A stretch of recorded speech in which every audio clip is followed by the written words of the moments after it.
The Berenstain Bears and the Truth by Stan and Jan Berenstain.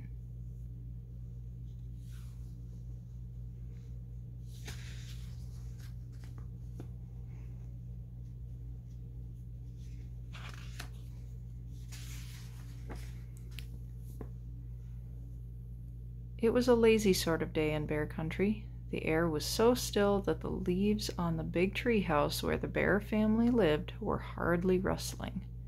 Except in the beehive, where the bees were always busy, nothing much seemed to be happening. It was the sort of day that sometimes leads to mischief. Inside the treehouse, Brother and Sister Bear were sitting around not doing anything in particular.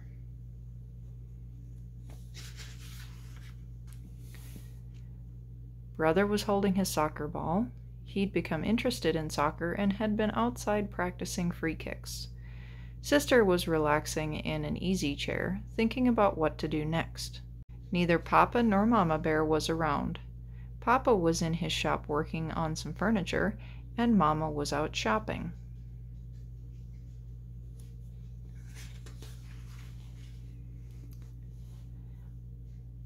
"I know what," said Sister. "Let's go gather some wild blackberries."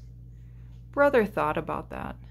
"No," he said, "wild blackberries have too many thorns, and besides, the seeds get stuck in your teeth." "Well then," said Sister, "let's go out and twist each other up on the swing and see who gets the dizziest." Brother thought about that. "No," he said, "that's silly, and besides, we did that yesterday." Sister became irritated and impatient with her brother.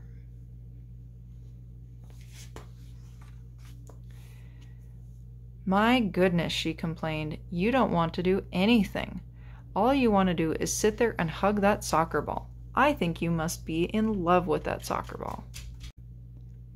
"I am not," protested Brother, "but I'll tell you something. I bet I can dribble this ball past you."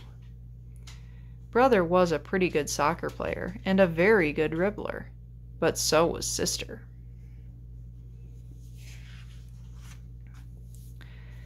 The only one who saw what happened next beside the cubs was a mockingbird who was perched on a twig outside an open window. Brother faced Sister. The ball was on the floor between them.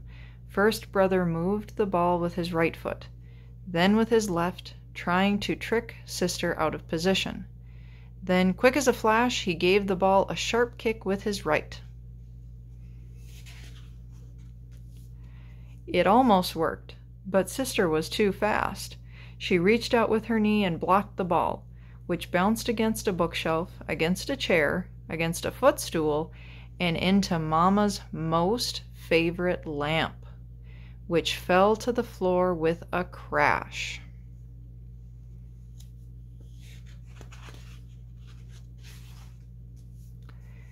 The mockingbird let out a screech and got out of there as fast as its wings could carry it. As it flew away, it saw Mama Bear returning from the marketplace. Now, the bear family had some house rules, just as any family has. One was no honey eating in bed, another was no tracking mud on the clean floors, and another was no ball playing in the house.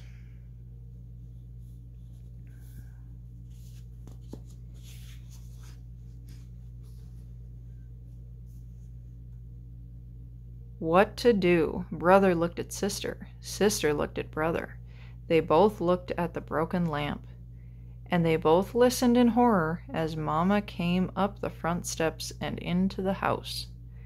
All Brother had time to do before Mama came into the room was roll the ball behind Papa's chair. "My lamp," said Mama. "My best lamp. What happened?" she asked, looking into her cub's eyes. "Tell me about it."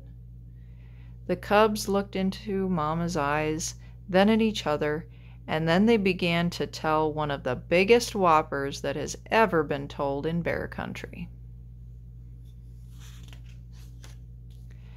"It was a bird," began Brother. "Yes," added Sister, "a big purple bird with yellow feet." "And green wingtips," added Brother. "And funny-looking red feathers sticking out of its head," said Sister, as a finishing touch. As most lies do, the purple bird whopper got bigger and bigger and bigger. "Yes," continued the cubs, "and it flew in that window, zoomed around the room, and knocked over the lamp." As Mama Bear was looking at the broken lamp with a sad expression on her face, Papa Bear came in from his shop. The cubs began to tell him the story of the big bird that flew in the window and broke the lamp. It was harder to tell the second time. For one thing, they couldn't quite remember how they had told it the first time. "You've got me confused," said Papa. "Was it a purple bird with green wingtips and yellow feet? Or a yellow bird with purple wingtips and green feet? Or was it a white bird with black spots, like that soccer ball behind my easy chair?" But the thing that really made it hard the second time was how very sad Mama looked as she picked up the pieces of the broken lamp.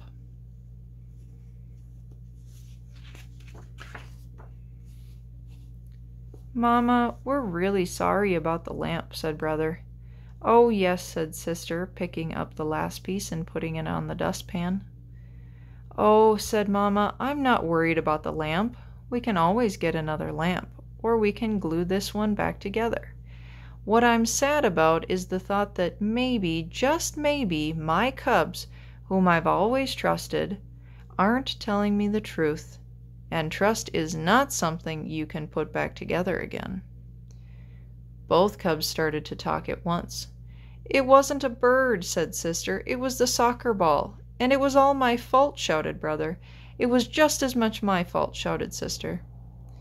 But they were both shouted down by the phone, which rang loudly.